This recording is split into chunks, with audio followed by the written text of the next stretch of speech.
El cuadro conocido hoy como Las Meninas fue titulado en su día La Familia y el retrato de la infanta Margarita con sus damiselas de honor y una enana.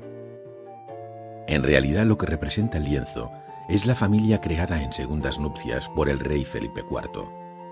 Una corta familia compuesta en aquel momento por el matrimonio real y la única hija de ambos, Margarita Teresa, que en aquel momento era la heredera del trono de España. Quizá por ello, el monarca y su jovencísima esposa Mariana de Austria se reflejan en el espejo del fondo de la sala y dejan el protagonismo del cuadro familiar a la pequeña infanta. En torno a la niña se reúne todo el séquito infantil.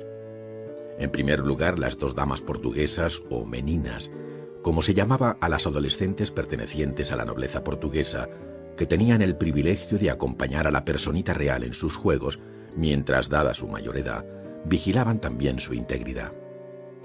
Se unen a ellas en los divertimentos infantiles la enana llamada Maribárbola y el niño, también enano, Nicolasillo Pertusato, bufones deformes ambos adscritos a este séquito infantil y que, según la costumbre de los Austrias, convivían muy de cerca con sus señores. Por último, cerrando el curioso grupo y a modo de escoltas, dos adultos responsables de toda aquella chiquillería, doña Marcela de Ulloa y un guardador de damas. Dos personajes más se incorporan aún a la íntima escena familiar: el aposentador de la reina, don José Nieto Velázquez, que abandona la estancia, y el propio pintor.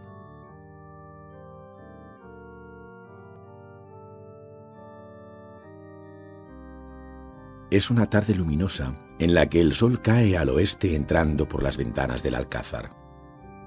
Velázquez está pintando un retrato de los reyes en esta estancia que él mismo había decorado y que había pertenecido a las habitaciones privadas del difunto hijo del rey, Baltasar Carlos. La mirada de los personajes delata que los reyes se encuentran al otro lado del lienzo, justamente donde está también el espectador. La pequeña infantita acaba de entrar en la estancia, donde la ha conducido el aposentador de la reina, y mira extrañada la compostura de sus padres que están posando inmóviles para un rígido retrato oficial. Está tan intrigada que no hace el menor caso a sus complacientes meninas que se aprestan a atenderla. María Agustina Sarmiento le ofrece un vaso de agua como adivinando la sed de la niña tras su corta siesta, e Isabel de Velasco inicia ante ella una graciosa y estudiada reverencia que denuncia su juvenil coquetería. Nicolasillo, por su parte, empuja con el pie a León, el mastín de la infanta, que despierta de su siesta contrariado. El pintor, mientras, aprovecha el revuelo originado por la súbita irrupción de la niña en la sala y se aleja un instante del lienzo para analizar más reposadamente a sus modelos sin bajar por ello el pincel ni soltar la paleta. Para justificar precisamente la presencia de Velázquez en la estancia, es por lo que el cuadro ha sido compuesto de forma tan compleja.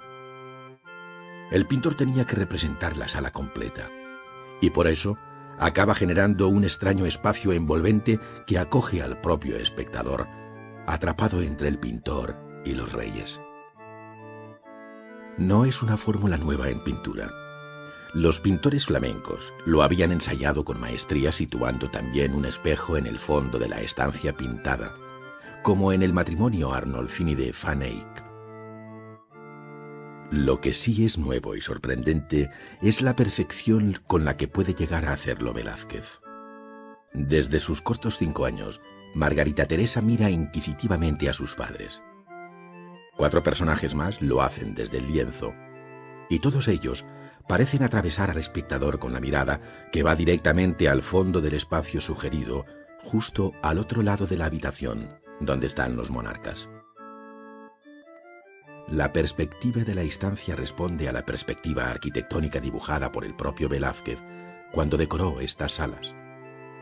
Y se ayuda también para ello con el saliente de las vigas, con la presencia de los lienzos que cuelgan en las paredes laterales y con los adornos de la techumbre. Mientras el primer término queda a su vez marcado por la figura del perro y por la trasera del caballete sobre el que está trabajando Velázquez. Es en esos claros límites en los que sus figuras se mueven con desenfado, no sin antes haber ensayado para ello Velázquez innumerables posibilidades, como demuestran las radiografías del lienzo, que constatan el traslado de algunas figuras de una parte a otra de este escenario creado para ellas. La presencia de una luz no homogénea y excepcionalmente real, que cae sobre telas y carnaciones de forma discriminada, haciéndolas vibrar en distinto grado, es lo que crea esta sensación de verdad que irradia el cuadro, y que Palomino definió con brevedad y puntual acierto cuando afirmó que esta obra es verdad, no pintura. Es esa gradación de los planos de luz, realizada tan sutilmente, la que va modelando las formas y generando una atmósfera cambiante. A esta difícil fórmula pictórica es a la que se ha dado en llamar perspectiva aérea. La sabiduría con que la maneja aquí Velázquez convierte a este lienzo en la obra maestra de la pintura europea del siglo XVII y es un compendio de los conocimientos de toda la pintura occidental hasta aquel momento. Un cuadro tan complejo y de tan gran tamaño pudo concluirse con éxito gracias a la experiencia y madurez de Velázquez en aquella época. Lo pintó en el año 1656, cuando contaba 57 años de edad, y pertenece, por lo tanto, a la última etapa de su pintura. El Velázquez de estos años es un pintor colorista, más influido por la pintura de Tiziano y Rafael que por la de Caravaggio, a quien en un principio había seguido tan de cerca. Sus dos viajes a Italia habían dado como fruto un conocimiento y asimilación de la luz y de la técnica magistral de los venecianos, y por lo tanto se había convertido en un amante de los tonos que iluminan y enriquecen el lienzo. Se aficionó a los azules, los platas o los rosas asalmonados. En este lienzo, la luz deja su rastro plateado sobre las ricas vestiduras de seda de las tres niñas. Y no solo los tejidos, sino todas las texturas en realidad quedan aquí transformadas por la luz y solo vuelven a su ser en la retina del espectador. Están realizados, pues, en lo que denominamos técnica preimpresionista, fruto de la habilidad extrema del artista y de su conocimiento sobre el comportamiento de los colores. Una técnica que permite que el pintor sugiera las manos de María Agustina, pero no las pinte realmente. O marque con un trazo de pincel el vestido de Margarita Teresa, o que sus flores pintadas no sean tales, ni existan los brocados del vestido que el espectador ve con tanta claridad a una cierta distancia. Y así un largo etcétera que justifica que el cuadro de las Meninas sea no sólo una obra maestra del barroco español, sino de toda la historia de la pintura universal. O si se prefiere, puede calificársele como lo hiciera el maestro italiano Lucas Jordán, que observando este lienzo en palacio cuando vino a trabajar al servicio de Carlos II, no dudó en exclamar: «Este cuadro es la teología de la pintura».